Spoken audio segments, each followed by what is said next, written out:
Bon, analysons les choses. Lorsque les Européens disent il faut aller libérer le président Bazoum, ça veut dire qu'il faut aller déloger le président Tiani actuellement et remettre le pouvoir au président Bazoum qui est en prison. Et ils disent, si on ne les libère pas avant le 2 avril, il faut que l'ONU appelle l'ONU à prendre une résolution coûte à coûte là. Mais si l'ONU là existait et que vos conseils de l'Europe là existaient là, s'il y a un président au monde où on doit libérer là, je vous pose la question, où est le président du Venezuela? S'il y a un président au monde qu'on a besoin de remettre son pouvoir, c'est le président vénézuélien. C'est le président du Venezuela. Donc votre résolution là, ne voit pas ça. Hein. L'ONU là ne voit pas le cas du président venezuélien pour dire qu'on va prendre une résolution pour aller remettre le pouvoir. On va aller le chercher aux États-Unis et remettre au Venezuela. Vous ne voyez pas ça. Hein. C'est lorsque ça se passe en Afrique et que vous voyez que votre intérêt est bloqué, on a miné, on a serré, verrouillé tout. C'est à ce moment que vous parlez des résolutions. Vous nous prenez pour qui? Oh? Vous faites comme si vous les Européens, vous aimez Niger plus que les Nigériens même eux-mêmes.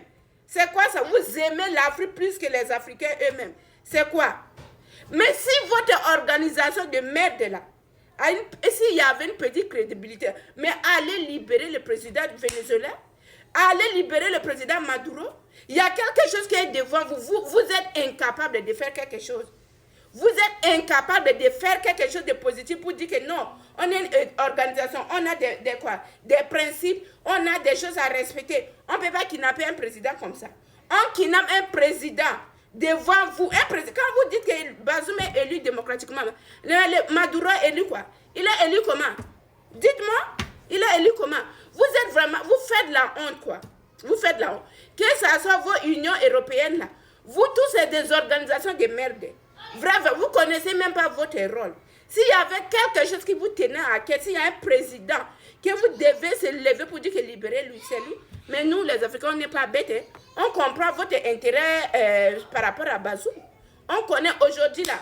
Si vous vous retrouvez, surtout en France, là, il y a des endroits où il n'y a même pas la lumière. Pourquoi? Parce que tout est bloqué là-bas.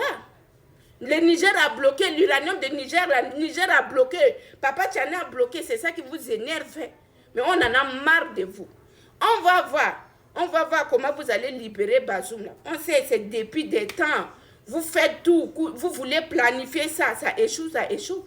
Il y a un dernier, je pense que l'année passée, il y a Algérie qui a dit, on a demandé au niveau de l'Algérie de participer à ce qu'ils partent là-bas, aller libérer le président Bazoum par la force. Mais Algérie a dit que non, moi je ne vais pas entrer dedans. Tout ce que vous faites, nous sommes tous au courant. On va voir, aller les libérer, voir. Parce que pour moi, à ce que je chasse là, si les Nigériens ont besoin de Bazoum là, c'est sûr qu'ils vont exprimer, ils vont dire que non, il faut le libérer, c'est tout. C'est quoi ça?